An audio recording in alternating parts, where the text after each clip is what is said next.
Hi friends, look, I'm here. I'm in the parish hall. It's very quiet. It's just me, and that's the way to keep me safe, right? And you're at home with your family and you're being safe. And this is what we need right now. We need to all be safe, but it doesn't mean I don't miss you. I miss hearing your stories. I miss hearing about your guinea pig, how big your lizard is getting. I miss hearing about the video game time you are or aren't getting and how you wish you were getting more. I miss hearing about your science fair and the projects you're doing at school, and I'm sure you're missing a lot of those things too. Remember last week, Miss Nancy talked to us about Jeremiah. Jeremiah was missing so many things. Babylon had come in and taken over. Remember, the people had been disobedient. We talked about lots of stories from the kingdom of Babylon. We talked about Daniel.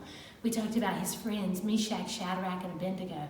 Remember, we discussed the lion's den and how God stayed faithful with the lion and with the fire. God is going to stay faithful to the people of Israel through Babylon. And even after they leave Babylon, the prophets are still talking to the people. Remember when we talked about your parents are standing at the edge of the playground? Come in. It's time for us to go home. Come in off the playground.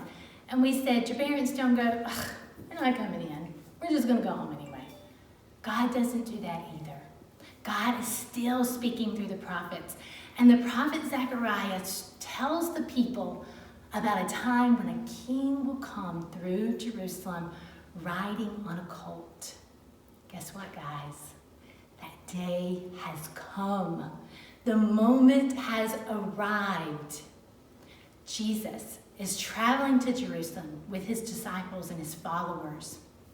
He tells two of his disciples, he says, go to the house, and I want you to look for this colt. It's going to be tied up in a certain place. And when you ask, tell them that the teacher needs it. So the disciples go, they get the colt. The guy goes, what you doing with my colt? And they say, hey, the teacher needs this colt. And the guy says, oh yeah, go ahead and take it. This is not the only time this will happen this week. But it is one of those amazing places where we see Jesus' divinity. Jesus gets on the colt. They put cloaks on it, and he begins to ride into town. The people remember the words of the prophet. They know the words that Zechariah spoke, and they cannot hold back any longer. They pick up palm branches. They lay cloaks down in the road. Jesus is coming, and they begin to shout, Hosanna, Hosanna in the highest. Oh, the people have waited for this day. They have waited for this king. But the Pharisees are there. The Pharisees, remember, they're the religious leaders in Jesus' day. And the Pharisees speak to Jesus. And they say, teacher, get your students under control. They should not be saying these things. But Jesus says to them, if the people do not say these things, the very stones will cry out. All of creation is crying out for that wonderful king that all the prophets in the Old Testament tell us about. Creation is waiting for this day. The people of Israel are waiting for this day. This day when Jesus is to arrive into Jerusalem, triumphant, victorious. He's no longer on a war horse. He's on a colt. He's on a humble donkey. But this day begins a week of very important events. This is the week we call Holy Week. All week long, Jesus is going to be talking to his disciples. He's going to be fulfilling prophecies. And eventually, he's going to lay down his life. On Monday, Jesus goes into the temple. Remember, this is a special time. This is the Passover feast. Lots of people come into town. It's a huge holiday for the Jewish people. Everybody's coming in, and folks have set up at the temple, and they are taking advantage of the people coming to worship God. They are charging them extreme amounts of money. Jesus is not going to have this.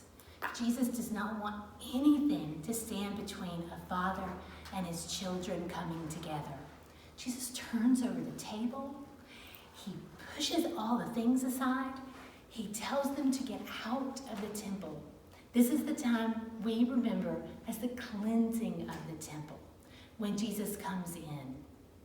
Tuesday, we remember the time when Judas decides to make a bargain with the Pharisees, with the religious leaders.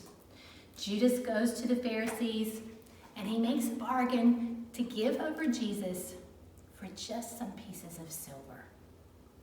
Wednesday is a quiet day. This is a day we remember a peacefulness in Jerusalem. It's just a quiet day, no big events. But Thursday is huge. Thursday, Jesus speaks to his disciples. This happens again. He tells 2 disciples, go to this place, tell them the teacher needs the room, and the room will be given to you. Sure enough, the disciples go, they find a room, and there Jesus speaks to his disciples. He shows us something very important this night. He shows us he is not just any kind of king, but he is a king who loves enough to serve. He serves his disciples by washing their feet. And remember, this was a special job. This was important because the roads are dirty. They're just dirt roads mostly. People's feet are dirty. When they come in, a servant at the door would usually wash their feet for them. The disciples at first are like, no, Jesus. And Jesus says, let me do this for you. And he does. This is our example, to be humble and to love others with service. And then Jesus does something very important. He talks to the disciples and he tells them about a time that's coming. And he says, I'm not going to be with you always. And he shares the Passover meal with them. And he says, this is my body and this is my blood. The disciples don't quite understand. They continue with Jesus and they listen to his teachings. It says the last time Jesus will share a meal with his disciples before he dies. And then we come to the place where Judas does give over Jesus. He's gone to the garden to pray. The disciples have gone with him. Jesus knows that the day is coming. Tomorrow is the day. And he prays to God. And as he's there, Judas brings the soldiers and he turns Jesus over. This is the day we remember. It's called Maundy Thursday. And everything, I shouldn't even say lots, everything in the world is about to change. Jesus goes through trial. He goes to Pontius Pilate. He is found guilty. He is taken. He is beaten. And eventually, they hang him on the cross. This is the day we remember as Good Friday. My children always ask me, Mama, why do they call it good? This is such a terrible day. Without this day, we have no hope. This day is the day that Jesus has taken his perfect life with no sin. He has lived sinless, and he gives this sinless, beautiful, perfect life over to death. And he does this for us. Jesus dies on the cross. It's a special holiday, so his friends can't take care of him just the way they want to. They wrap him in a few cloths. They put maybe a small amount of oil on him. They put him in a borrowed tomb. It's not even his own tomb. They lay him down, and they say that they will come back to finish the work. A stone is placed there, and 2 guards are put beside the tomb, because remember all the upheaval at the beginning of the week? Remember the ruckus in the street? There's so much going on around this one person. They didn't want him to get taken. They didn't want anything to happen. And the disciples are confused. They're sad. They're crying. They're weeping. Remember that word, lamenting? They're lamenting. But while the disciples lament, Holy Saturday comes. And Holy Saturday is the day that we remember Jesus is preaching to all those who have died before. He's not just laying there. Jesus is still doing the Father's work. And all those who believe will come back with him because the Father's work is not finished. The Father is going, but I can't tell you that yet because Miss Liz will be here next week. And she is going to tell you the rest of the Father's work. And it will be a glorious day. Because you know what, friends?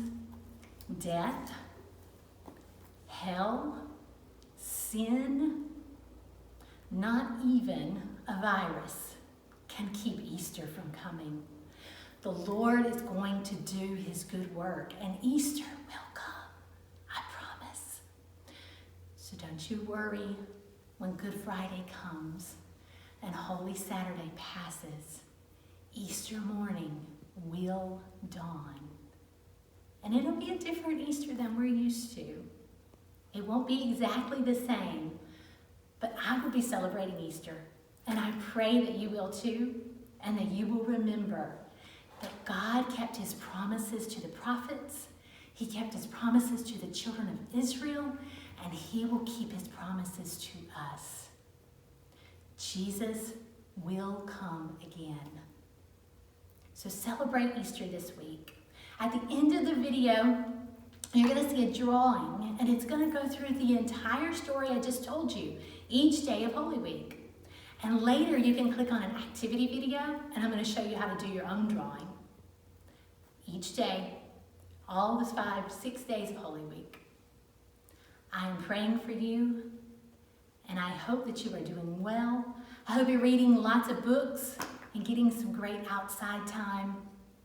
And friends, I will see you again. It may not be as soon as we want it to be, but it won't be too much longer. Have a wonderful Holy Week, and remember, Good Friday is not the end of the story. God's blessings to you. Peace. Love you.